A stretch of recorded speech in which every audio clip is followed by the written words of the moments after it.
तो हेलो दोस्तों, मैं हूं नवीन और आप देख रहे हैं सर नवीन टॉक्स। हाँ, मुझे पता है मैं बहुत दिनों बाद नजर आया हूँ, लेकिन कोई बात नहीं। आज हम नजर आए हैं एक नए मजेदार वीडियो के साथ में। तो ये हमारे साल 2024 का सबसे पहला वीडियो है और आज का वीडियो कुछ मजेदार और स्पेशल इसलिए रहने वाला है क्योंकि पहली बात, जैसा मैंने बताया, ये इस साल का पहला वीडियो है। दूसरी बात कि आज दिनांक 22 जनवरी 2024 को हमारे प्रभु श्री राम की प्राण प्रतिष्ठा का कार्यक्रम अयोध्या में संपन्न हो रहा है और आज हमारे प्रभु घर आ रहे हैं। और तीसरी बात वीडियो के लास्ट में बताऊंगा, लेकिन उससे पहले अगर अभी तक आपने मेरे चैनल को सब्सक्राइब नहीं किया है तो चैनल को सब्सक्राइब कर लें, एक बार लाइक बटन पर क्लिक कर लें और इस वीडियो को शेयर जरूर कर दें। तो चलते हैं वीडियो की तरफ। तो भाई, जैसे मैंने आपको बताया कि ये साल का पहला वीडियो है, तो पहले बात शुरू करते हैं भारत और मालदीव के बीच के रिश्तों की कड़वाहट के ऊपर। तो हुआ कुछ ऐसा कि मालदीव के नए नए बने राष्ट्रपति मोहम्मद मुइज्जू को एक खास जगह पर चुनचुने काटे और उसके बाद उन्होंने अपने सबसे ज्यादा एहसान करने वाले देश, अपने सबसे अच्छे मित्र भारत से ही डायरेक्ट पंगा ले लिया। उस भारत से जिस भारत ने उन्हें तख्ता पलट से बचाया, जिस भारत ने उन्हें पीने का साफ पानी दिलाया, जिस भारत ने उन्हें कोविड की वैक्सीन फ्री में उपलब्ध कराई, उस भारत ने जिसकी वजह से उनकी अर्थव्यवस्था का एक बड़ा सा भाग चलता है, जिसके दम पे उनका देश जिंदा रहता है। और एक वो चाचा चाइना है ना, उसके कहने पर उन्होंने भारत को अपनी औकात दिखा दी और बदले ने भारत ने उनकी अर्थव्यवस्था के प्रेम दिवस लगा दिए। अच्छा, इसके बाद जो कदम मोदी जी ने उठाया वो अपने आप में बड़ा मजेदार था। उन्होंने कुछ नहीं कहा, सिर्फ चुपचाप गए, लक्षद्वीप जाकर कुछ दूरी तक टहले, बैठे, एक डुबकी लगाई और जैसे वो डुबकी लगा के निकले तो पता लगा कि मालदीव का पूरा पर्यटन डूब चुका है। और साथ साथ उनके सपोर्ट में भारतीय क्रिकेटर, एक्टर और बड़े बड़े बिजनेस टाइकून तक उनके सपोर्ट में उतर है। और साथ साथ टाटा ग्रुप ने तो ये घोषणा भी कर दी कि वो लक्षद्वीप में अपना होटल बनाएंगे और वर्ल्ड क्लास सुविधाओं के साथ में लक्षद्वीप भारत का नया टूरिस्ट स्पॉट बन जाएगा।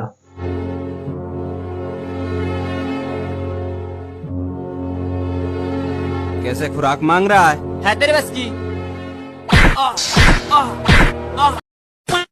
अच्छा, मोदी जी ने सारा काम इतनी शांति से किया कि मालदीव को कुछ समझ में भी नहीं आया, लेकिन उससे इतना समझ में आया कि उसके साथ कुछ ना कुछ तो बहुत खराब हुआ है। अब तो मालदीव भी कह रहा होगा, कुछ मुंह में घुसेड़ा, उसके बाद गले को उधेड़ के नाक से बाहर निकाला, उसके बाद मेरी बत्ती गुल हो गई। मालदीव के समझ में इतना तो आ गया होगा कि मजदूर को खोदना और बाप को अच्छा, मालदीव बहुत बड़ा वाला ढीठ निकला। वो इतनी सी बात से नहीं माना। उसने फिर क्या किया कि सोशल मीडिया वॉर छेड़ने की कोशिश की। मतलब ये ऐसा वो अलाना फलाना दुनिया भर का, मतलब अपने आप को ट्रोलिंग का एक्सपर्ट समझने लगा वो। लेकिन दूसरे दिन उसे पता चल गया कि इंडियंस ट्रोलिंग के मामले में उसके ही बाप हैं। इधर मालदीव ने ट्विटर वॉर छेड़ा, दूसरे दिन पता चला कि कुछ तथाकथित हैकर्स ने उसकी पूरी ऑफिशियल वेबसाइट ही हैक कर ली। मतलब मालदीव यहाँ ये लिख रहा था कि आई एम द बेस्ट और इंडिया लिख दिया चूतिया है। वैसे भी हमारे यहाँ एक ये चीज हो चुकी है घटना, बहुत मजेदार घटना, कि जब पिछली बार प्रभु श्री राम अपने घर आए थे ना, तो एक पूरा द्वीप था वो दहन कर दिया था। इस बार प्रभु श्री राम आज के अपने घर आए हैं तो फिर एक द्वीप दहन हो गया है। और कुछ दिन रुको, ये जो इंडिया आउट लिख कर टला था ना, कुछ दिन बाद में यही प्लीज इंडिया करता घूमेगा। बात तो सही है। यार छोड़ो यार, क्या बात करनी है इसके आगे। मालदीव का जो होगा वो तो होता ही रहेगा। अब बात करते हैं आज स्पेशल 22 जनवरी 2024, क्योंकि भाइयों बहनों, 500 वर्षों का इंतजार समाप्त होने जा रहा है।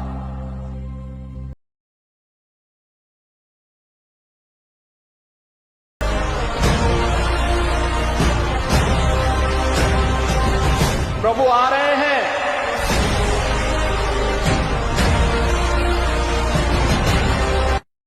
आज सदियों के संघर्ष के बाद में अंततः प्रभु श्री राम अपने महल वापस लौट आए हैं। बहुत लंबी लड़ाई लड़नी पड़ी, लेकिन आज उनकी मूर्ति की प्राण प्रतिष्ठा का कार्यक्रम जो संपन्न हुआ है ना, मतलब मैं अपनी खुशी अपने वीडियो के माध्यम से आप सबको बता नहीं सकता हूँ। अच्छा, जितनी बड़ी बात मंदिर का बनना है, उससे बड़ी बात है मंदिर का बने रहना। ठीक है, मंदिर बन गया है, लेकिन सुरक्षित कब तक रहेगा ये भी तो देखना पड़ेगा। अच्छा, मेरे आइडल जो मेजर गौरव आर्या साहब हैं, मतलब मैं उन्हें दिल से अपना आइडल मानता हूँ, वो हमेशा एक बात कहते हैं कि किले के दरवाजे हमेशा अंदर की तरफ से खुलते हैं। अच्छा, समझो इस बात को ऐसे ही कि अगर मान लिया कोई बाहरी षड्यंत्र हुआ तो हमारी सेना, हमारी सरकार, हमारी पुलिस उसका मुकाबला कर सकती है, लेकिन जो अंदर से नुकसान होना है उसके लिए तो हमें आपको ही आगे आना पड़ेगा। अच्छा, उस टॉपिक को थोड़ा देर के लिए किनारे कर लेते हैं, वरना लोग कहेंगे कि लो यार नफरत फैलाया। मैं नफरत नहीं फैला रहा हूँ, एक छोटी सी बात लेते हैं। अगर टूरिज्म का नुकसान होगा तो भी तो वो नुकसान ही होगा ना।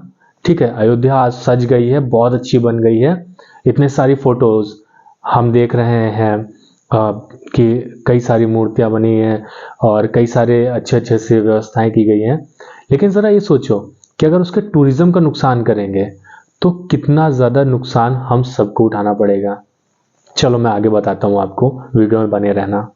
देखो यार, अयोध्या हो या लक्षद्वीप हो या भारत का कोई भी टूरिस्ट स्पॉट हो, सरकार वहाँ सिर्फ सुविधाएं दे सकती है, सरकार वहाँ पर व्यवस्थाएं बना सकती है, लेकिन उनका रख रखाव करने के लिए भी तो हमें आगे आना पड़ेगा।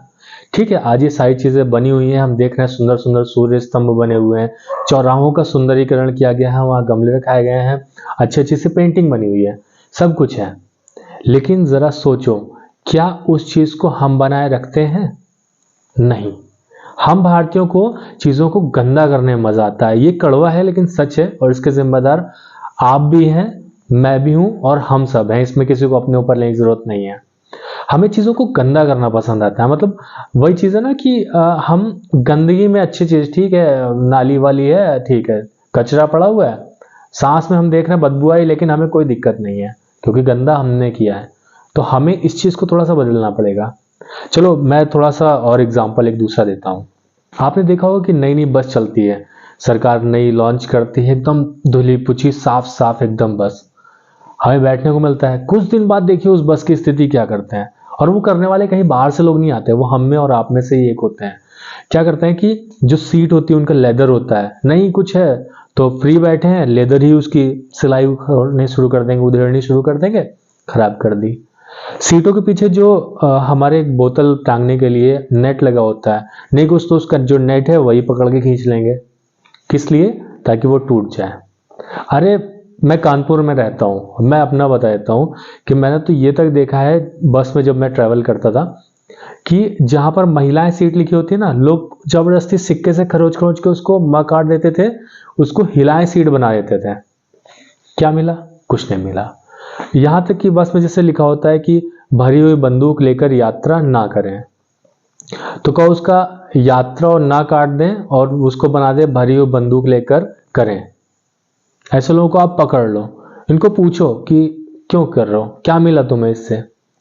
कुछ नहीं बताएंगे, बस खाली क्या दांत निकाल के दिखा देंगे ही बस। अच्छा, लोगों को ना ये करके अपने आप में गर्व की अनुभूति होती है कि मैं बहुत बड़ा गुंडा हूं, मैं बहुत बहुत बड़ा रंगबाज हूं। ठीक नहीं है ना। अच्छा, इसके अलावा क्या ना कि आपने देखा हो गुटखा, मतलब मैंने बताया ना मैं कानपुर में, आप कभी कानपुर में एक नॉर्मल जगह जाकर देखिए ना, लोगों ने कैसे दीवारों को रंग के गंदा किया हुआ। क्या गुटखा खाया, उसके बाद में थूक दिया, दीवारें रंग गई हैं। कानपुर कोर्ट कंपाउंड की बात कर रहा हूं, अगर आप वहां सिर्फ चले जाएं, पतली गलियां हैं, लोग वहीं पर अपना कचरा डाल देते हैं, साफ सफाई होती है लेकिन फिर भी गंदा होता है। कोर्ट परिसर की दीवारों की बात बता दूं मैं आपको, मेरा तो आना जाना लगा रहता है वहां पर दीवारों के ऊपर लोगों ने गुटखा ऐसे खा खा कर थूका हुआ है ना कि जो बॉर्डर बनाया जाता है उसे जानबूझकर ब्राउन कलर से पेंट करना पड़ता है ताकि वो पीक के निशान छुप सकें। वरना खाया लोगों ने ऐसा, और ऐसा गलगला के पीका कि वहां पर ऐसे यूं इंद्रधनुष जैसा निशान बन जाता है। क्या ये ठीक है? और यही सेम हम करते हैं ट्रेनों के साथ में भी। नई ट्रेन देखी चमचमाती हुई, उसका वॉश बेसिन देखा, उसमें ऐसा मसाला खा के थूका कि वो चोक हो गया। ठीक है क्या ये? बताइए। बाद में आप शिकायत करते हैं कि यार हमारे भारत में ये सुविधा नहीं, ट्रेन में ये सुविधा नहीं, वो सुविधा नहीं। गंदा कौन कर रहा है? कोई भी सरकार, कोई भी सुविधा देने वाली संस्था आपको सिर्फ वस्तुएं उपलब्ध करा सकती हैं। आप ये सोच लें कि आपको बराबर नहीं मिलती रहे लगातार, तो पॉसिबल नहीं है। अच्छा, यही हाल बना कर रखा है रेलवे स्टेशन और बस स्टैंड के बाहर का। मैं एक एक जगह से आपको लेकर जा रहा हूं और फिर जरा मुझे एक्सपीरियंस करके बताइए कि क्या मैं ये सही बोल रहा हूं, या शायद अगर मैं गलत हूं तो मुझे कमेंट करके जरूर बताइएगा कि नहीं आप यहां पर गलत हो। आप कानपुर सेंट्रल की ही बात ले लीजिए, बाहर निकलिए वहां से और देखिए फिर बाहर आकर जो नॉर्मल पेशाब घर बने होते हैं, पब्लिक टॉयलेट्स जहां पर वॉशरूम बने हुए हैं, वहां से आप सिर्फ निकल जाइए। वहां पर मतलब ऐसी खराब महक ना कि आप निकले वहां से तो आपके नाक के बाल जल जाएं। मतलब लोग एकदम ना मतलब तेजाब फेंकते हैं, ऐसा लगता है। अब पता नहीं पेट में इनके क्या लगा हुआ है, तेजाब बिल्कुल ऐसे क्या, मतलब आपको क्या लगता है? अच्छा, एक चीज क्या करते हैं लोग कि जैसे आप कभी भी देखें तो पब्लिक टॉयलेट जो होते हैं, आप मेंस की बात कर रहा हूँ, तो उनके लिए जो मेल का यूरिनल लगे होते हैं, तो एक ना ऐसे आप बोले तो 1 फुट का करीब टाइल लगा होता है, जहां पर ये होता है कि आप वहां पर खड़े हो सके और सामने यूरिनल लगा होता है, मतलब जहां पर आप अपना कर सके। लोग वहां नहीं खड़े होते हैं जहां खड़े होने की जगह है, बल्कि उसके 1 फुट बाहर आके खड़े होते हैं। मतलब हम लोगों की क्या है ना कि अगर नियम बनाया गया है, कुछ चीज का तरीका है, तो उस तरीकों को फॉलो नहीं करते हैं। मैं जो कहना चाह रहा हूं, मतलब एक छोटा सा आप एग्जांपल ले लीजिए कि लोग ऐसे खड़े होते हैं, ऐसे है उनके पास में रिवॉल्वर, लेकिन खड़े ऐसे ऐसे उनके पास में राइफल है ना। मतलब यहाँ राइफल और रिवॉल्वर से मेरा मतलब जो भी है वो आप समझ लें, क्योंकि ज्यादा मैं खुल के नहीं बोल सकता, हर उम्र के लोग मेरा चैनल देखते हैं इसलिए। लेकिन जरा सोचिए कि क्या ये सही है? ये भी सिखाना पड़ेगा क्या लोगों को कि कहाँ खड़े होना और क्या करना है? अच्छा, मान लीजिए कि अगर आप इन सबसे परे हटकर अपनी निजी गाड़ी से कहीं घूमने जाते हैं, तो क्या आप सच सच बताइएगा, जब आप इतनी जगह घूमने गए होंगे, क्या हमने जगहों को घूमने लायक रखा हुआ है? ठीक है, मैं मानता हूँ भारत में बहुत सुंदर सुंदर जगह हैं, चाहे गोवा के बीच हो, चाहे शिमला और मनाली और नैनीताल हो, बहुत सुंदर सुंदर जगह हैं। लेकिन हम क्या करते हैं, हम वहां जाते हैं, अपने साथ साथ क्या ले आते हैं? प्लास्टिक वाला कचरा, शराब की बोतलें, अननेसेसरी सा कचरा जिसकी जरूरत भी नहीं है हमें। हम चाहे तो रास्ते के डस्टबिन में डाल सकते हैं, लेकिन नहीं, अपने साथ लेकर जाते हैं और उन्हें वहीं पर फेंक आते हैं। आप नैनीताल जाकर देखिए, ऐसे पहाड़ों के पास में ऐसे किनारे कचरा पड़ा होगा, लोग गाड़ी से ऐसे फेंक देते हैं। अरे यहाँ तो ये समझिए कि लोगों ने हाईवे पर, मैं हाईवे पर जैसे देख रहा हूँ ना, तो ऐसा गाड़ी से एक जा रहा है एकदम स्पीड में, दूसरा पीछे से स्पीड में आ रहा है, उसने ऐसे खिड़की खोली, ऐसे कचरा फेंक दिया। अब वो चाहे पीछे वाले के शीशे में टकराया जाके या कुछ भी हो, कोई मतलब नहीं है, सड़क पे फेंका हुआ है। क्या ये ठीक है? साला पूरी दुनिया ये बोलती है कि हमारा देश बहुत साफ है, और हम क्या करते हैं, हमारा देश बहुत गंदा है और हमको इसी में पसंद आता है। अरे भारत के प्रधानमंत्री जी मोदी जी को जब झाड़ू लेके उतरना पड़ गया, तो आप इसको ये मत सोचे कि नहीं हमारे प्रधानमंत्री जी बहुत डाउन टू अर्थ हैं और अपनी पब्लिक के लिए ये कह रहे हैं, और झाड़ू वाले प्रधानमंत्री जी, ये सब मत करिए।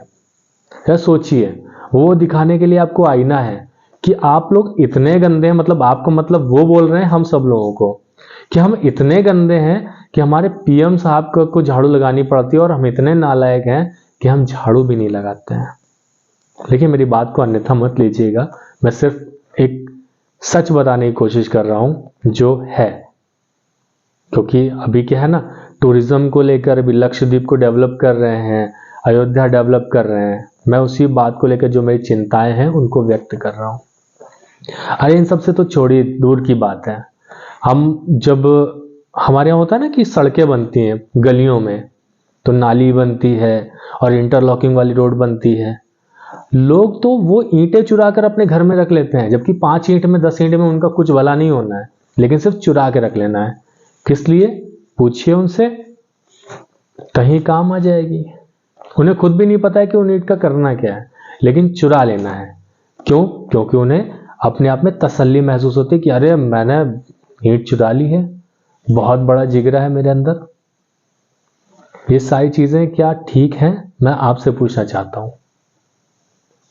अभी G20 की मीटिंग हुई थी कुछ समय पहले, आपको खबर मिली होगी कि लोगों ने जो मेहमानों के सजावट के लिए और दिखाने के लिए गमले लगाए गए थे, वो गमले चुराने शुरू कर दिए। और यही सेम खबर अभी आई थी कि अयोध्या में जो गमले लगाए गए चौराहों पर, वो भी चोरी होना शुरू हो गए। एक गमला कितने का आता है? 50 रुपए, 60 रुपए, 100 रुपए, 200 रुपए, इससे ज्यादा तो नहीं। क्या आपका सच्चाई, आपकी ईमानदारी 50 रुपए, 100 रुपए में बिकने वाली है? ये मैं आपसे ही पूछ रहा हूं। अगर आपको लगता है कि 50 रुपए, 100 रुपए में बिकने वाली है, तो दोस्त आप भारत में टूरिज्म इंडस्ट्री के लिए सोचना भी छोड़ दीजिए, क्योंकि जब तक आपकी नीयत साफ नहीं होगी ना, तब तक आप कोई भी धंधा, कोई भी बिजनेस नहीं चला पाएंगे। तो टूरिज्म के तो बहुत दूर की बात है। अच्छा, इन्हीं सब बातों को लेकर ना मुझे बस डर यही है, क्योंकि क्या है ना कि अयोध्या में बनने वाला प्रभु श्री राम का मंदिर जो बन गया है, आज प्राण प्रतिष्ठा भी हो गई है, तो ये जो मंदिर है ना, ये पूरे विश्व के लोगों की निगाहें हैं, पूरे विश्व के हिंदू समाज का गौरव है ये मंदिर। अब सोचिए, कोई व्यक्ति है और मान लिया वो अमेरिका में रहता है, मान लिया वो न्यूजीलैंड में रहता है, या मान लिया वो कहीं पर भी रहता है, और वो वहां से आता है और वहां से वो अपने कुछ दोस्तों को साथ लेकर आता है कि चलो मैं तुम्हें दिखाता हूँ कि भारत में बना हुआ हमारा गौरवशाली मंदिर अयोध्या में प्रभु श्री राम जी का मंदिर है, और मैं तुम्हें दर्शन करा के लाता हूँ। वो व्यक्ति यहाँ वहां से लेकर आता है। वहां से आने वाला व्यक्ति क्या सोचता है कि वाह क्या दृश्य होगा। वहां से यहाँ आता है, और अगर इसी तरह की घटिया हरकतें वो नोटिस करता है, देखता है, तो उसके ऊपर क्या इंप्रेशन पड़ेगा जरा सोच के देखिए। क्या हमारी टूरिज्म इंडस्ट्री बूम कर पाएगी? बल्कि मैं तो सरकार से ना इस चीज की रिक्वेस्ट करूंगा कि आप लोगों को, जैसे अभी स्किल इंडिया के बहुत सारे प्रोग्राम चल रहे हैं, लोगों को स्किल किया जा रहा है, तो लोगों को ना ऐसे स्किल किया जाए इन सब चीजों में भी कि कैसे बात करनी है, कैसे मेहमानों को होस्ट करना है। क्योंकि लैक ऑफ नॉलेज की वजह से या ना तमीज होने की वजह से ऐसे अगर एक्सपीरियंस लेके हो जाएंगे तो हमारे इंप्रेशन बहुत घटिया पड़ने वाला है, और हम मतलब आप समझ ले तो वाहियात होस्ट बन जाएंगे, घटिया भी नहीं, वाहियात। तो यार इस वीडियो को हम लोग यहीं पर ख़त्म करते हैं। अगर वीडियो अच्छा लगा हो तो वीडियो को लाइक करना, चैनल को सब्सक्राइब करना, कमेंट ज़रूर करना, और चैनल को अपने और अपने दोस्तों के साथ में शेयर ज़रूर करना, अपने सोशल मीडिया प्लेटफॉर्म के साथ में शेयर ज़रूर करना। और मैंने इंस्टाग्राम का लिंक भी दिया हुआ है, तो प्लीज़ इंस्टाग्राम पे आकर फॉलो ज़रूर कर लेना। तो मिलते हैं हम लोग किसी अगले वीडियो में, तब तक के लिए जय श्री राम। अरे सुनो, तीसरी बात ये थी कि आज 22 जनवरी है और 22 जनवरी को मेरा जन्मदिन होता है, तो मुझ पर अपना प्यार, अपना आशीर्वाद बनाए रखना। और आप सबके प्यार और आशीर्वाद की वजह से हमारा सब नवीन टॉक्स का परिवार 383 सब्सक्राइबर का हो गया है। तो जल्दी से जल्दी आप जितने सब्सक्राइबर बढ़वा सकते हो उतना बढ़वा दीजिए, और अपना प्यार और सपोर्ट मुझ पर बनाए रखिएगा। तो हम लोग मिलते हैं अगले किसी वीडियो में, तब तक के लिए जय श्री राम।